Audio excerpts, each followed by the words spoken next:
మన జీవితంలో మన యొక్క ఈ సంతోషకర యెరూషలేము ప్రవేశాన్ని జ్ఞాపకం చేసుకోవడానికి దేవుడు ఇచ్చినటువంటి ప్రస్తుతమైన సమయాన్ని బట్టి దేవుడు జ్ఞాపకస్తూ మరి దేవుడు మనకు ఇచ్చిన అవకాశం ఆయన సందర్భంలో ఇచ్చిన ఆదికి బట్టి ప్రార్థన చేసుకున్నాం. మమ్మలను ప్రేమించిన మా పరిశుద్ధమైన తండ్రి నామని వందనాలు. నీ అమూల్యమైన సమయం మాకు ఇచ్చి నీ జీవితపు ప్రవేశాన్ని జ్ఞాపకం చేసుకోవడానికి మీరు మాకు ఇచ్చినటువంటి ఈ శ్రేష్టమైనటువంటి సమయం వందనాలు. ఈ సమయం మాకు ఆశలు మార్చండి, మా అందరినీ దీవించండి. వాక్యమైన దేవుడిగా అయ్యగా మాతో మాట్లాడండి. 5 గంటలను నిన్ను కొరకు వాడుకోండి. శ్రేష్టమైన మాట చర్మం బలపరచండి. నీ సంతోషాన్ని, సమాధానాన్ని, సహవాసం దయచేయండి. యేసే నామములో ప్రార్థించి వేడుకుంటున్నాము తండ్రి, ఆమేన్. ప్రభునందు దేవుని ప్రీతిగా దేవుని కనపరచుట, ఆయనను మహిమపరచుట, ఆయన కీర్తించుట మానవులుగా దేవుడు మనకి ఇచ్చిన ఆదికి మఠలాదిగా వేలాది జనంతో యేసు ప్రభు యెరూషలేములో ప్రవేశించినటువంటి సమయాన్ని జ్ఞాపకం చేసుకుంటూ జరుపుకునేటువంటి శ్రేష్టమైన కార్యం. ఇవాళ ప్రపంచ దేశాలలో ఈ ప్రొటెస్టెంట్ విభాగానికి చెందినటువంటి రోమన్ క్యాథలిక్ వారు అందరూ ఏకమనసుతో జరుపుకునేటువంటి జ్ఞాపకం చేసినటువంటి శ్రేష్టమైన సంఘటన మంటల ఆదివారం. ఇది పాత నిబంధన కాలంలో చెప్పబడినటువంటి ప్రవచన నెరవేర్పు. యేసయ్య జన్మానికి ముందే ఈ సంఘటన దేవుడు రాయించినటువంటి శ్రేష్టమైనటువంటి కార్యం. ఈ శ్రేష్టమైన సమయపు ఆధిక్యత, ఈ శ్రేష్టమైన సమయపు దీవెన ఏంటంటే, యేసు ప్రభు తన 3.5 సంవత్సరాల పరిచర్య యొక్క ముగింపులోనికి ఆయన ప్రవేశిస్తున్నాడు. అంతేకాదు, ఈ సంఘటన యేసు ప్రభును సిలువ వేయటానికి బలమైన కారణం అన్నటువంటి సంఘటన. యేసు ప్రభును సిలువ వేయటానికి బలమైన కారణం అన్నటువంటి సంఘటన. యేసు ప్రభు ఆయన జయప్రసాదంతో యెరూషలేము ప్రవేశిస్తున్న ప్రజలు దావీదు కుమారునికి జయము, యూదుల రాజుకు జయము హోసన్నాడు ఆయనను బిగ్గరగా పాటలతో స్తుతించారు. దీనిని మత నాయకులు ఏం చేశారంటే, ఈయన ప్రజలను ప్రేరేపిస్తూ ప్రభుత్వానికి వ్యతిరేకంగా చేస్తున్న తిరుగుబాటుదారుడిగా రోమా ప్రభుత్వం ముందు పెట్టడం, తిరుగుబాటుదారులకు వేసేటువంటి ఆ మరణ శిక్ష, శిలువ మరణాన్ని యేసు ప్రభువుకు విధించడానికి ఒక రకంగా దేవుని ప్రణాళికలో ఈ యెరూషలేము ప్రవేశం అనేటువంటిది మరి దేవుని యొక్క ఏర్పాటు సిద్ధం, దేవుని యొక్క తలంపు నెరవేరు. ప్రవచనాన్ని మనం చూసినప్పుడు ప్రవక్త అయినటువంటి జకర్యా రాసిన గ్రంథము 9వ అధ్యాయము 9వ వచనంలో, సియోను నివాసులారా బహుగా సంతోషించుడి, నీరాజు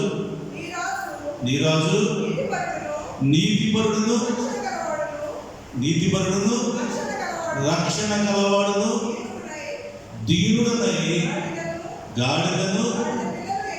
గాడిద పిల్లలు ఎక్కి మీ యొద్దకు వచ్చున్నాడు. మీ రాజు, ఈయన రామా ప్రభుత్వం మీద తిరుగుబాటు చేసే రాజు కాదు. ఎందుకంటే పాత నిబంధన కాలంలో యుద్ధాలు చేసేటువంటి రాజులు గాడులు ఎక్కేవాళ్ళు కాదండి.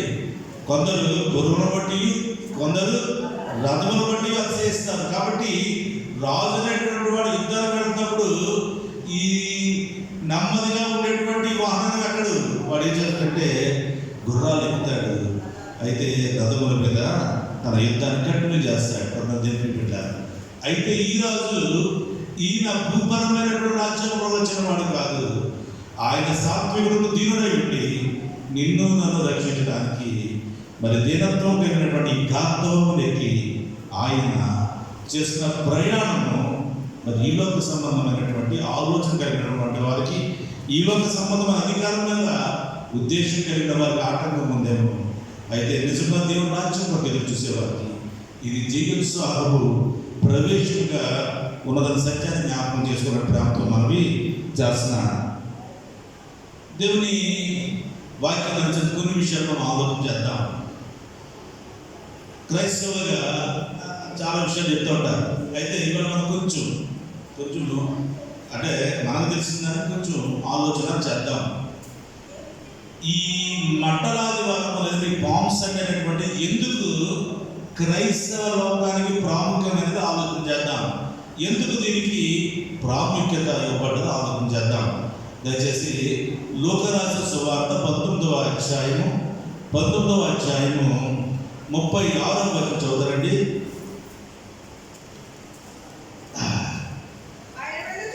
ఆయన వెళ్ళుచుండగా తమ బట్టలు దారి పొడుగున పరిచయించాలండి.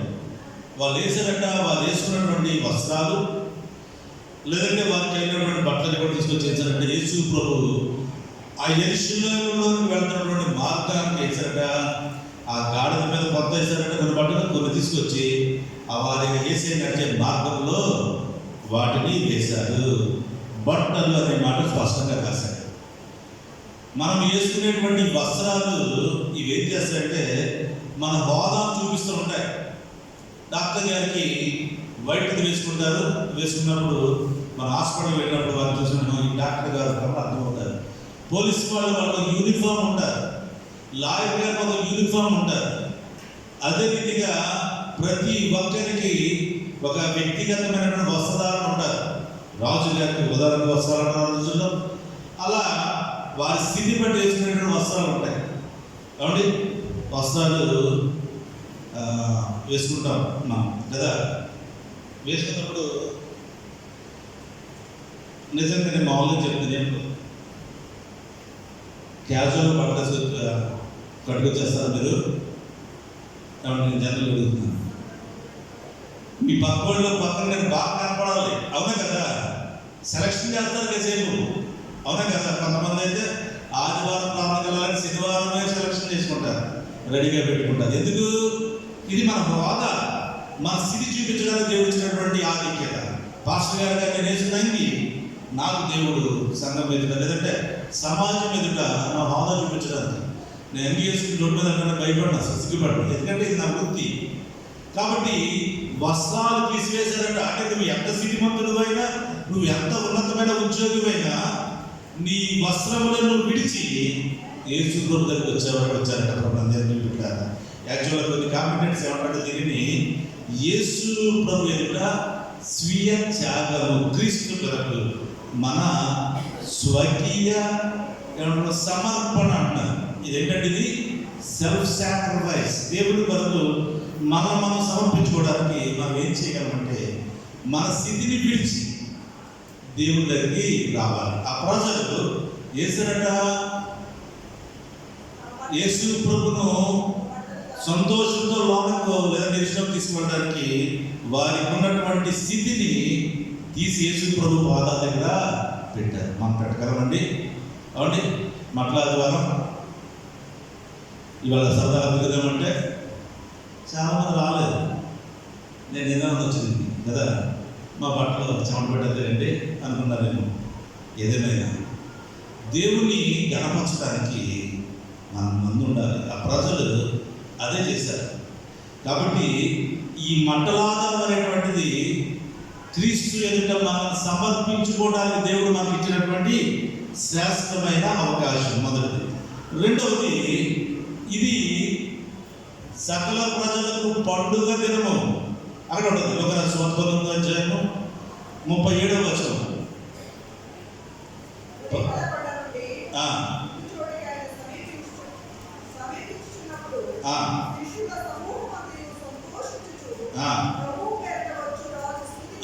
అందరూ వేసారట, ఆయన చూసి సంతోషించారు.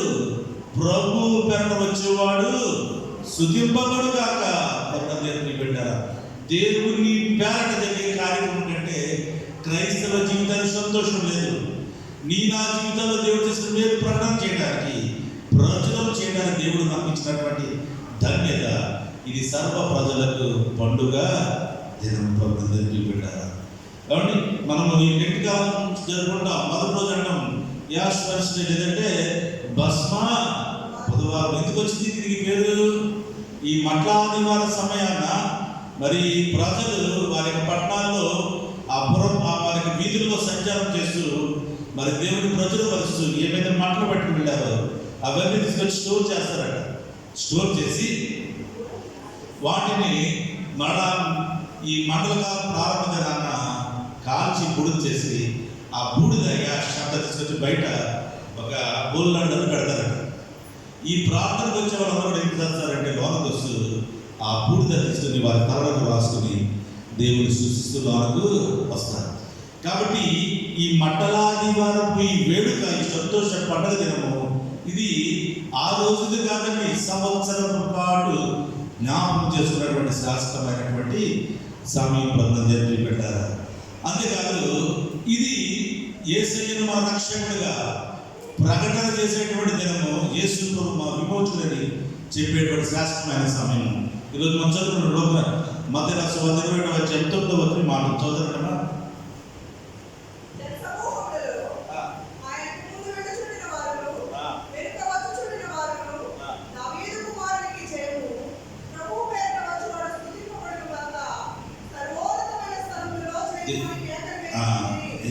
దావీదు కుమారునికి జయము, ప్రభు పేర వచ్చేవాడు స్తుతింపబడు గాక. ఎవరు చెప్తారు? ఆయన ముందును వెనకాల నుంచి వారంటే మరి ఆయన రాకడ ముందున్నటువంటి ప్రజలు, లేదంటే ఆయన మొదటి ఆగమన ముందున్న ప్రజలు. ఇప్పుడు మనమును ఆయన బట్టి స్తుతించాలి. ప్రభు పేర వచ్చి ఈయనకి ఏం చేయాలండి? జీవ ప్రకటన చేయాలి. దీన్ని ఏమంటారంటే ప్రొక్లమేషన్, లేదంటే క్రీస్తు యొక్క ఆయన ఏమై ఉన్నాడో ప్రకటన చేసేటువంటి శాశ్వతమైనటువంటి రోజు మట్టలాదివారం. దేవుని బిడ్డలారా, ఈ మట్టలాదివారంలో జరిగినటువంటి సంఘటనలు ఒకటి జ్ఞాపకం చేస్తాను. దీన్ని ఏమన్నాడంటే రిఫర్మేషన్, సంస్కరణ దినము. మట్టలాదివారం ఏంటండి? సంస్కరణ దినము, సంఘమును సంస్కరించేటువంటి శుభ్రపరిచే దినము. దయచేసి చూద్దాం. మత్తయి సువార్త 22వ అధ్యాయం 32వ వచనం. మత్తయి సువార్త యేసు ఈ జేసుతో యెరూషలేములో ప్రవేశించి ఆ క్రయ విక్రయములు చేయ వారిని వెళ్ళగొట్టి లోకల మార్చు వారిని వారి యొక్క బల్లలను దువ్వలను వారి పీటలను పడద్రోసి సంవత్సరం జనులకు ప్రార్థనా మందిరం అని ఎందుకంటే కరోనా పట్ల కూర్చున్నాడట ఆయన. దేవుని పెట్టారు. కాబట్టి దేవుని మందిరము సంవత్సర జనులకు ప్రార్థనా మందిరం. కొన్ని క్రైస్తవ మందిరాల్లో చక్కటి మాట రాయబడి ఉంటుంది. ప్రభు చేత దీవించబడినవాడా, ఆస్వాదించబడినవాడా చెప్పరాదు. దీవించబడిన వాడు లోపల వస్తాడు, దీవించబడి బయట కూర్చుంటాడు, అంతే కదా. కాబట్టి దేవుని చేత దీవించబడటానికి మనము దేవుని మందిరం రావాలి. దేవుని దీవెన మనం పొందుతున్నాం, దేవుని ఆశీర్వాదం పొందుతున్నాం.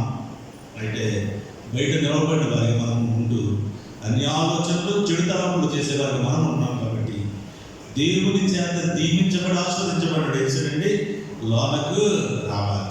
కాబట్టి లోన ఏమైతే దేవునికి అంగీకారం కాని కార్యం జరుగుతుందో దానిని ఆయన పడగొట్టి చెల్లాచెల్లు చేసి వర్ణంతా నేసినట మందిరంలోంచి బయటకు ఇంటి వేశాడు. ఏంటంటే సంఘాన్ని సంస్కరణ జరిగించినటువంటి శ్రేష్టమైనటువంటి సమయం పొందినటువంటి. అంతేకాదు ఈ మఠలాదివార సమయాన్ని యేసు ఇచ్చాడంటే అనేక మంది బలహీనులను యెరూషలేము దేవాలయంలో స్వస్థపరిచాడు. 21వ అధ్యాయం 14 చదువుతారమ్మా. గుడ్డివారును ఆయన యొద్దకు రాగా యేసు ఇచ్చినట స్వస్థపరిచాడు. ద గ్రేట్ హీలింగ్ డే శ్రేష్టమైనటువంటి రోజు. కాబట్టి ఈ రోజును మనము జ్ఞాపకము చేసుకోవాలి. ప్రభుత్వం జరిపి పెట్టారు. ఇంకొక శ్రేష్టమైన మాట చూద్దాం. మార్కు రాసిన సువార్త 11వ అధ్యాయము 8వ వచనం. అనేకులు పరిచిది చాలు. అక్కడ నరికిన దాన్ని అండర్లైన్ చేసుకోవాలి. మనం కొమ్మలు నరకాల విరిసేయచ్చు కదా ఏమండి? కొమ్మలు నరకాల విరవలేమా? బాగా పెద్దకుంటే ఇరవలేము. మామూలుగా కామన్ ఏం చేద్దాం, మనం ఎక్కువ విరిసేస్తూ ఉంటాం. అయితే అక్కడ ఏమని రాయబడ్డది? స్పష్టంగా నరకబడాలి. బాప్తిస్మం ఇదిగో గొడ్డలి చెట్టున వేరున ఫలించని ప్రతి తీగ నరికి వేయబడి అగ్నివేయులో నరకబడాలి. ఏం దగ్గర? కొమ్మలు. కొమ్మలు చెట్ల మీద తెలుసు కదమ్మా, అందులో చెట్లు తెలుసు కదా. తిరిగిన ఉన్నారు, ఉంటే పెట్టుకుని ముందు చాలా చెట్లు ఉన్నాయి. సరే, నా ప్రశ్న ఏంటంటే, ఇప్పుడు చెట్లు కొమ్మలు ఎలా పెరుగుతాయి ఏమండి? ఎగురు తిరిగిగా ఉంటాయి. ఏదేమైనా కొమ్మలు కింద పెరుగుతాయా పైకి పెరుగుతాయా ఏమండి? పైకి పెరుగుతాయి. అంటే తమను తాము అతిశయించుకునే వారు ఏమవ్వాలంటే క్రీస్తు దగ్గర నరకబడాలి.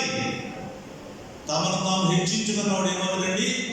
తగ్గించబడతారు. కాబట్టి ఏమైతే అతిశయిస్తున్నాయో వాటినన్నిటి కూడా నరికి యేసు ప్రభు పాదాల పడజరగది నరకబడుట రుణదిద్దుట.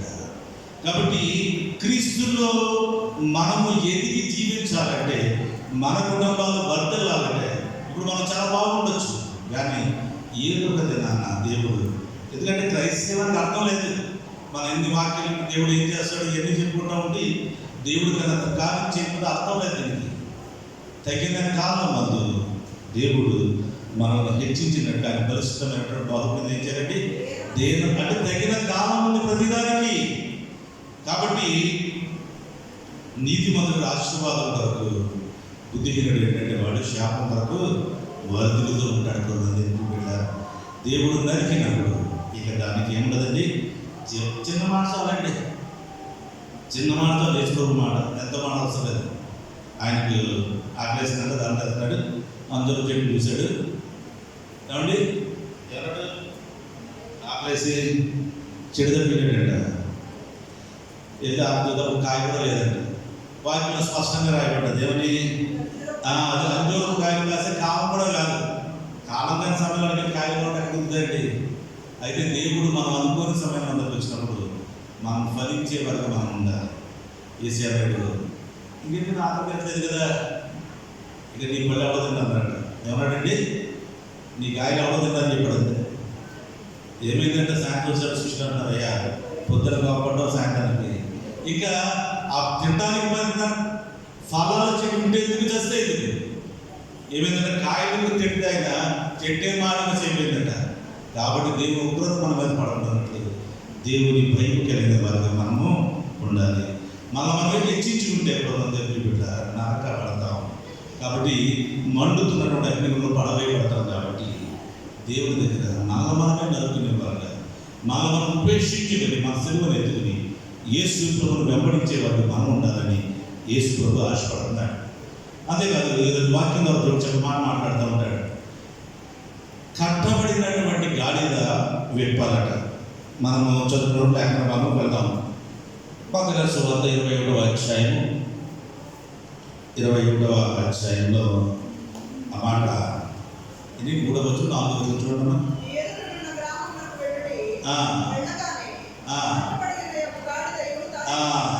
చాలు. ఇక్కడ లోపలికి ప్రవేశించిన వెంటనే మీకు ఆ గ్రామంలోకి వెళ్ళినప్పుడు మీకు ఏమవుతుందట? కట్టబడిన గాడిద దాని పిల్ల ఉంటారు, నాకు తీసుకొచ్చి అన్నాడు. ఒకళ్ళు ఎవరైనా అడిగితే అది ఎవరు కావాలట? ప్రభువుకు కావాలని చెప్పండి. సమస్త సృష్టికర్తకు కావాలి. మన రాష్ట్రం చదువు ప్రతి మోకాలట యేసు నామంలో పొందాలి. కాబట్టి ప్రభుత్వం పెట్టారా? మన ప్రతి ఒక్కరూ కూడా దేవుని శ్రద్ధను మనం కనపడాలని దేవుడు ఆశపడుతున్నాడు. ఈ లోకనాథుడు లేదంటే సాతాను బంధకాలలో బంధించబడి మనం విప్పబడాలి. అంతేకాదు ఆ విప్పబడిన గాడిద ఎవరు కావాలండి?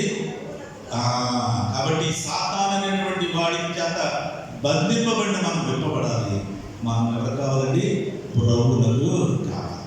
నీవు నేను ప్రభువుల కొరకు విప్పబడి ఆయనకు చేరితే ఆయన మరి గాడిదను ఏ రీతిగా తన పనిలో వాడుకున్నాడు, ఏ రీతిగా ఇష్టంలో ప్రవేశించాడు, తన సువార్త ప్రకటన కొరకు దావీదు కుమార్ చేయమని ప్రజలు సంతోషించినట్లుగా ఈ గాడిదను దేవుడు వాడుకున్నాడు.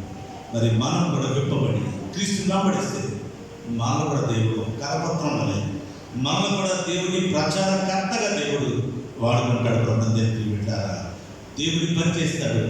దేవుని కొరకు ఆయన మనలను మహిమపరుస్తాడు. అంతేకాదు నీ పని వలన మరి నీకును నీ కుటుంబానికి నీ సంఘానికి ఆశీర్వాదాలు ఇస్తాడు. మనం కట్టబడిన స్థితిలో ఉన్నంత కాలం దేవుని కొరకు వాడబడం, విప్పబడినప్పుడు మనం దేవుని పనిలో పాల్గొవలసి. ఏ రీతిగా క్రీస్తు ఆయన యెరూషలేములో ప్రవేశించాడు, ఆ రీతిగా యేసు ప్రభువును పరమ యెరూషలేములో తీసుకెళ్ళడానికి లేదంటే యేసులో ఆ పరమ యెరూషలేములో ప్రవేశించడానికి దేవుడు మనల్ని ఈ లోకంలో మరి ఒక రకంగా సాధనాలలో వాడుకుంటూ దేవుని సువార్త పరిచర్య మనం బలమైన సాధనాలు ఉండాలని దేవుడు ఆశపడుతున్నాడు. కాబట్టి అలాంటి స్థితి మనము కలిగిన వారిగా ఉండడానికి ఈ మట్టలాదిగా ఆశీర్వాదాలు దేవుడు మనకి ఇచ్చాడు. 5 విషయాలు మీకు తెలియజేశాను. మొదట కాబట్టి ఇది సాక్రిఫైస్, క్రీస్తు కొరకు మనం సమర్పించుకున్న వస్త్రాలు తీసివేయటం పండగ దినం. ఇది మరి ఇది ఉత్సాహించేటువంటి దినము, యేసయ్య రక్షణ సత్యాన్ని ప్రకటన చేసేటువంటి దినము, సంఘాన్ని సంస్కరించినటువంటి శ్రేష్టమైన దినం. అదే రీతిగా స్వస్థపరచబడినటువంటి దినాలు. ప్రభుత్వం దేవుడికి పెట్టారా, విడవబడి లేదా విప్పబడి డెలివరెన్స్ లేదా విడుదల పొందినటువంటి శ్రేష్టమైనటువంటి రోజు. కాబట్టి ఈ మంటల ఆదివారం మనందరికీ ఆశీర్వాదకర సమయాన్ని ప్రేమతో మనం చేస్తున్నాం. మనం చదువుకున్నటువంటి పత్రిక పాఠ్యకాలు చూసినప్పుడు పత్రిక 2వ అధ్యాయం 5వ వచనం మనం చదువుకున్నాం. కొన్ని విషయాలు కొన్ని విషయాలు జ్ఞాపకం ఆశపడుతున్నాం. 5వ వచనం 5వ వచనం చాలు. ఏంటంటే క్రీస్తు యేసు కలిగిన ఈ మనసును మీరు కూడా కలిగిన. క్రీస్తు యేసు కలిగిన మనసు, ఈ మనసు ఏ మనసు అంటాడక్కడ. మొదటి వచనం చూద్దాం. ఏ హెచ్చరికైనను ప్రేమ వల్ల ఆదరణైనను ఆత్మను ఏ సహవాసమైనను ఏ దయాదశమైనను వాత్సల్యమైన ఉన్నాయట మనందరూ కూడా ఏక మనస్కులమై ఏక ప్రేమ కలిగి ఏక భావం గలవారం నుండి ఒక్కదానిని మనసుంచు దేవుని సంతోషమును. అంటే ఈ లక్షణాలన్నీ ఉండాలి. క్రీస్తు ప్రభువులో ఉన్నటువంటి శ్రేష్టమైన లక్షణాలు మనం కలిగి దేవుని మహిమపరిచేవారిగా మనం ఉండాలని అప్పుడు పౌరు ద్వారా దేవుడు మనతో మాట్లాడుతున్నాడు. 5 విషయాలను తెలియజేస్తుంది. మొదటిది,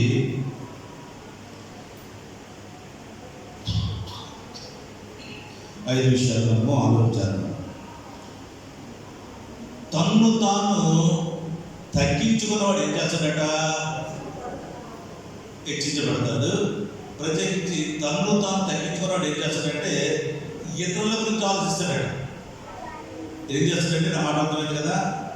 తన్ను తాను తగ్గించుకున్నవాడు ఇతరుల గురించి ఆలోచన చేస్తాడు. ఉదాహరణ, ఆర్టీసీ బస్సులో మనం ఊరెళ్తున్నాం కాబట్టి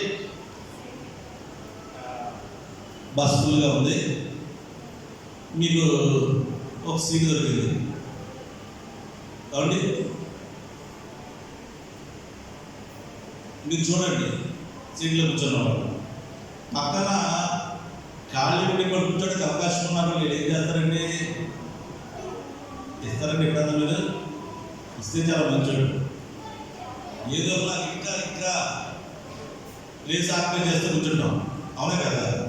అంటే మనకి కంఫర్టబుల్ చూసుకుంటాం కానీ పక్కన ఉన్నటువంటి వాళ్ళకి పట్టించుకుంటాం.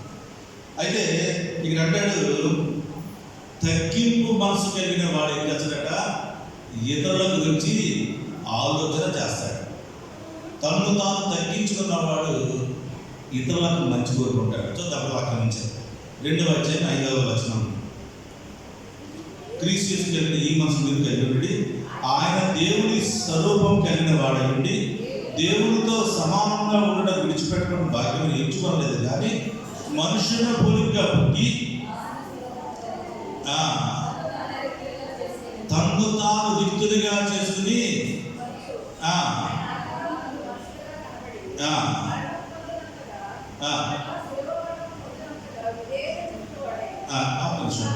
ఒకసారి 6వ వచనం. దేవుని స్వరూపం కలిగిన వాడయండి దేవునితో సమానములను విడిచిపెట్టకూడని భాగ్యం ఎంచుకోలేదు, కానీ మనుషుల పోలికగా పుట్టి దాసుని స్వరూపం ధరించుకుని తన్ను తాను ఇచ్చినట్ట రిక్తుని ఎంపిక చేసుకున్నాడు. ఆయన అన్నీ ఉన్నాయి, అయితే నిన్ను నన్ను ప్రేమించి దాసుగా ఇలాగ వచ్చాడట. ఎందుకోసం? ఆయన ఈ తగ్గింపు మనసు కలిగిన వాడు కాబట్టి మనలను హెచ్చించాలని, మనలను దేవుని కుమారులుగా చేయాలని అనేస్తాడ తన్ను తాను తగ్గించుకున్నాడు. క్రైస్తవ జీవితం అనేటువంటిది ఇలాంటి తగ్గింపు కలిగి ఉండాలి. క్రీస్తు కలిగిన ఈ మనసును మీరును కలిగి ఉండాలి. మనము హెచ్చించుకునే వాళ్ళం కాదండి, తగ్గించుకునే వాడిగా మనము ఉండాలి. రెండవది,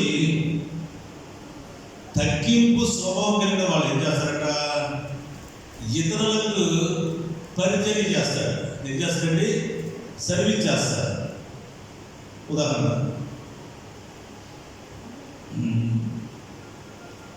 మామూలుగా జనరల్గా మనము దేవుడి మందిరానికి వచ్చిన ఎంత గొప్ప వాళ్ళమైనా మన తోటి వారి అవసరంలో నిలబడాలి. ఇప్పుడు ఎలా చెప్పడం, ఈ సంఘాలు మాట్లాడడం నాకు అంత ఇష్టంగా లేదు కాబట్టి 7వ వచనం చదువుకుందాం ఒకసారి. మనుషుని పోలిక కాబట్టి దాసుని స్వరూపం ధరించుకొని తన్ను తానే రిక్తునిగా, ఆ దాసుని స్వరూపము ధరించి ఇచ్చినట తన్ను తాను రిక్తునిగా.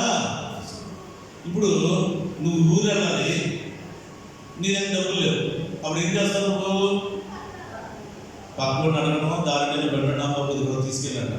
ఇప్పుడు ఏసీ ప్రభుత్వం ఆధారపడి కింద వచ్చాడట. ఇతరుల మీద ఆధారపడి స్థితి వచ్చిందండి ఆయన. ఎందుకంటే ఇతరులు హెచ్చించబడాలి కాబట్టి ప్రభుత్వం దేవుడికి పెట్టారు. ఆయన తన్ను తాను రిక్తునిగా చేసుకున్నాడు. మనము దైనందిన జీవితాలు చాలా చూసుకుంటాం. చాలామంది ఏమంటారంటే, మేము గొప్పలు మాకు మీరు సర్వీస్ చేయాలంటారు, లేదంటే వర్తే ఇచ్చేయంటారు. కానీ క్రైస్తవ జీవితం అంటే మొదట నువ్వు చేసేవాడిగా ఉండాలి. ఆ లక్షణం మనకు కావాలి. క్రీస్తు చేసుకున్నటువంటి మనసు. మూడవది, తగ్గింపు స్వభావం కలిగిన వాడు ఏం చేస్తాడట? అవసరమైతే ఇతరుల కోసం త్యాగం చేస్తాడట. ఎంతకంటే తన ప్రాణము పెట్టునంతగా. 8వ వచనం.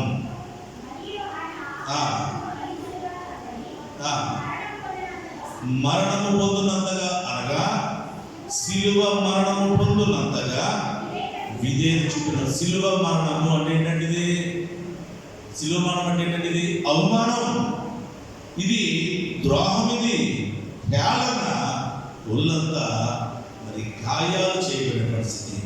అంతగనట ఆయన శిలువ మరణం పొందినందుకు ఏం తెచ్చుకున్నట? విధేయతను నేర్చుకున్నాడు. క్రైస్తవుడు గారు ఇలాంటి విధేయత కలిగి ఉంటే ఏం కలిగినవుతాడ? క్రీస్తు యేసు కలిగినటువంటి మనసు. కాబట్టి ఇంకొక శ్రేష్టమైన మాట ఏంటంటే, తగ్గింపు మనసు స్వభావం కలిగినటువంటి మనుష్యుడు వాడు ఏం చేస్తాడట? తన జీవితంలో దేవుని మహిమ పరుస్తాడట. తన జీవితం ద్వారా దేవుని మహిమ పరుస్తాడు. చూద్దాం 9వ వచనం ప్రారంభం. అందుచేతను పరలోకముందు ఉన్న వారిలో కానీ భూమి మీద ఉన్న వారిలో కానీ ప్రతి వాని మోకాలును యేసు నామమునందున్నట్లు ప్రతి వాని నాలుకయు తండ్రి అయిన దేవుని మహిమార్థమై యేసు క్రీస్తు ప్రభువును ఒప్పుకున్నట్లు దేవుడు ఆయనను హెచ్చించి ప్రతి నామమునకు పరిణామముగా చేశాడు. బ్రహ్మదేవుడి బిడ్డ. కాబట్టి తగ్గింపు స్వభావం కలిగిన మనుషుడు తనకు తాను విధేయత నేర్చుకుని, లేదంటే విక్తునిగా చేసుకుని, త్యాగం చేసేవాడిగా, ఇతరుల కొరకు ప్రార్థన చేసేవాడిగా, ఇతరులకు ధైర్యం చెప్పేవాడిగా, ఇవన్నీ చేసేవాడిని దేవుడు ఇచ్చిస్తాడు. యేసు ప్రభు ఈ లోకానికి వచ్చి ఆయన ఈ కార్యాలు చేశాడు కాబట్టి దేవుడు ఆయన అత్యంత హెచ్చించి అన్ని నామముల కంటే పరిణామంగా యేసు నామాన్ని పెట్టాడు. ప్రతి మోకాలు యేసయ్య నామమున లొంగునట్టు ఆయన యేసు గురించట హెచ్చించాడు. దేవుని బిడ్డ. కాబట్టి క్రైస్తవ జీవితం అనేటువంటిది మనం హెచ్చించుకోవడం కాదు, భూపరమైనటువంటి లేదంటే ఈ లోక సంబంధిగా మనం హెచ్చించుకోవచ్చు. ఓకే, మరి అయితే దేవుడి చేత కానీ నిజంగా హెచ్చించబడితే నీ స్థితి అనేక మంది ఎదుట ఉన్నతంగా ఉన్న సత్యాన్ని జ్ఞాపకం చేసుకోవాలి. దేవుని బిడ్డ. యోసేపు జీవితాన్ని మనం జ్ఞాపకం చేసుకున్నాడు. తన యొక్క కళ్ళను కన్నాడు. ఆ భావాన్ని తన సహోదరుడు చెప్పాడు. ఆ పనులకు సంబంధించిన ఉపమానం కావచ్చు, లేదా నక్షత్రాల సూచనలు కావచ్చు, ఇవన్నీ తన సహోదరులు చెప్పినప్పుడు వాళ్ళు ధ్యానం చేశారు. అది తీసుకువెళ్ళి ఐగుప్తు దేశంలో డమ్మి వేశారు. అయితే దేవుడు ఆయన హెచ్చించాడు కాబట్టి ఆ కళలన్నీ నెరవేరాయి. గొప్పది నాన్న. తన సహోదరులకు చాలా సాగపడ్డారు. తన కుటుంబంతో ఆయన మీద ఆధారపడ్డారు. కాబట్టి దేవుడు ఆయనకి ఇష్టమైన మనసును మనం కలిగి అంటే దేవుడు మనల్ని హెచ్చిస్తాడు. ఈ మల్లకాల ప్రయాణాల్లో చివరి ఆదివారం దేవుడు మనతో మాట్లాడుతున్నాడు. ఆయన దగ్గర ఆయన కలిగిన మనసు మనం కలిగి ఉంటే దేవుడు నిన్ను నన్ను హెచ్చిస్తాడు. ఈ మండకాల ధ్యానాలు ఆచారం కాదు, సంప్రదాయం కాదు, మన వస్త్రంలో కాకుండా మన హృదయాలు చూపుకునేటువంటి శాశ్వతమైన సమయంలో దేవుని దగ్గర మనం సమర్పించుకునే వారిగా క్రీస్తు చేసుకెళ్ళినట్టు మీ మనసు కలిగిన వారికి మనం ఉంటే దేవుడు మనం హెచ్చిస్తాడని వాగ్దానం చూసాం. అంతేకాదు మరి యేసు ప్రభువుకి చేస్తూ అనేక మందిగా ప్రకటన చేయవలసినటువంటి, లేదంటే ఆయన చేసిన కార్యం బట్టి దేవుడిని కనపరచడం శాశ్వతమైన సమయం కాబట్టి ఇలాంటి సంతోషమైన వేడుకలో దేవుడు నాకు అవకాశాన్ని మనం సద్వినియోగపరుచుకుంటూ దేవుడు ఒకవేళ మనకు ఆయుషాలు ఇస్తే భవిష్యత్ కాలంలో పడే శాశ్వతమైన సమయాన్ని నిర్లక్ష్యపరచుకుంటే అది అంగీకారమైన క్రైస్తవులు మనం ఉండడానికి దేవుడు తత్వపా దేవుడు మనకు సమృద్ధిగా దయచేయడం గాక. ఆమేన్. సమస్య జ్ఞాపకం దేవుని సమాధానం యేసుక్రీస్తు వారి హృదయ తలపులకు కావలిగా ఉండను గాక. ఆమేన్.